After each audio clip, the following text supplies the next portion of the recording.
There's a new Maine law aimed at stopping school employees accused of misconduct from moving to new districts undetected. So here are the key changes. The superintendent must immediately open a formal investigation and immediately notify the Maine Department of Education.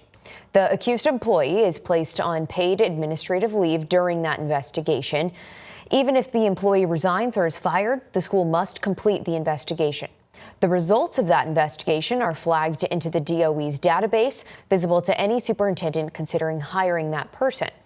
If the accused employee leaves their job before the investigation is finished, the district must notify the DOE. And non-disclosure agreements, which shield investigation records from future employers, are now prohibited if the misconduct is proven true.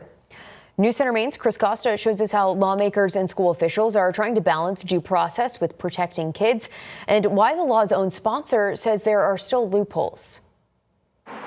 A fresh start to the school year brought back old memories. When I went to my daughter's open house in August at the beginning of the school year, I saw someone who had sexually harassed me 20 years ago. She's talking about this man, Farasi Cherry.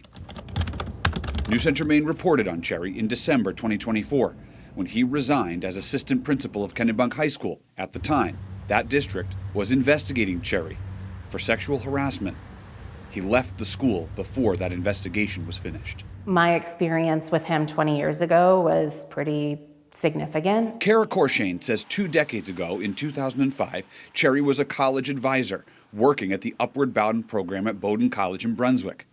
Kara was also working at the program and says Cherry sexually harassed her. She says she told her supervisor, and she says her supervisor told her she had talked to Cherry and to let her know if something happened again. Bowdoin College declined to comment on personnel matters. Fast forward to 2025 and a strange coincidence. And now he's working in my kid's school and is in fact assigned to my daughter's grade as her school counselor. I was angry. I was scared. I felt like, how could this happen? Did anyone Google this person? So she dug deeper and sent RSU 21 a public records request. Turns out Cherry and the district signed this resignation agreement. It confirms that RSU 21 opened a personnel investigation into him before he resigned. Part of the agreement requires RSU 21 to keep the details of the investigation confidential to all other parties to the fullest extent legally possible. District staff also agreed to write Cherry 2 positive letters of reference and paid him $68,000 in severance. Less than 3 months after leaving Kennebunk, Cherry had been hired in Lewiston Public Schools, and Lewiston had no idea of what happened in Kennebunk. That is a really big problem. Kara told her story to district leaders. Records from Lewiston Public Schools show they put the man on leave and investigated the story. That investigation in Lewiston was unable to substantiate the allegations in Kennebunk, hampered by the resignation agreement.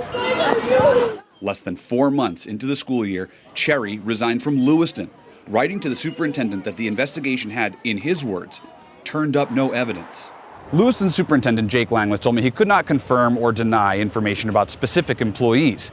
But resigning from Lewiston would mark the second time in roughly a year this man had left a district amid investigations that were unresolved. And it became really clear that there are a lot of loopholes that are concerning and should be concerning. That's when Kara contacted her senator, Peggy Rotundo.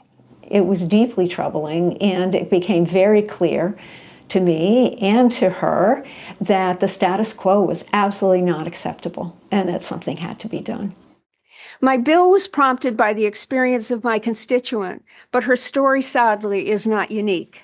There are many other examples of educators accused of sexual harassment moving undetected from district to district. Senator Rotundo testified to the state legislature's education committee. I was the one who reported him. So did Kara. He had more access to my daughter for 6 hours a day at school at LPS than LPS had access to the allegations against him.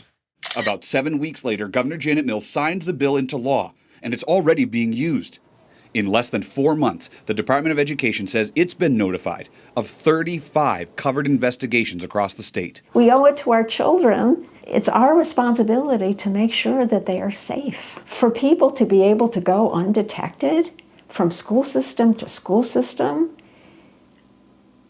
is outrageous. This law also requires districts to check an applicant's DOE records before hiring them, to see if their certification is valid and if any investigations have been flagged. That flag gets removed if the employee is cleared after all appeals are exhausted. Steps that Kara says should have been standard all along. Because it is your job to treat kids like they are your own, in the sense that you will protect them if there is harm that is coming their way. The Maine School Superintendents Association, which represents superintendents and school boards, says checking those DOE records has long been part of their recommended best practices, but it was never mandated by law until now. There's a very different level between accusation and actually being convicted of something. Right. And The concern from other lawmakers and several school groups is about due process, specifically false accusations. That was a concern of ours, but they did a nice job of threading that needle to protect people that have been wrongly accused and found that they're innocent and there's nothing substantiated. Eileen King, the executive director for the Maine School Superintendents Association, says she still has concerns for how these rules will work in real life. Is it perfect to put an employee on paid administrative leave while they're under cover investigation and you find out that it's unsubstantiated? No, it's not. Unfortunately, it's kind of guilty till proven innocent. That doesn't feel good to me. But when a child's safety is at stake, I don't see another avenue. The other thing that tipped the scale is what triggers a covered investigation? Pretty darn serious stuff, pretty darn serious accusations. Exploitation, sexual assault, harassment, drugs, alcohol, emotional abuse, physical abuse. Crimes. So you can't say it's not fair to the employee to put them on a paid administrative leave. If those are the triggers, you need to act as if it could have happened to protect the kids. Senator Rafferty, may I say one more thing? Yes. But even Rotundo, who sponsored the legislation, says the law has loose ends. She warns that before this law took effect, people may have already moved from one district to another undetected. And under this new system, their histories are invisible. What's unfortunate is that it will take someone being accused again, that it will take a new accusation for them to be able to come up on the radar screen. Does that make sense? Oh, it does, and I don't mean to be blunt, but it sounds like that means somebody's going to have to get hurt again before the employee Sadly, faces yes. accountability. Yes. Another loophole Kara wants closed. There's really not a way to know if an applicant is lying about that, and that feels to me like the bare minimum. Schools should be able to contact the Department of Education and know yes or no.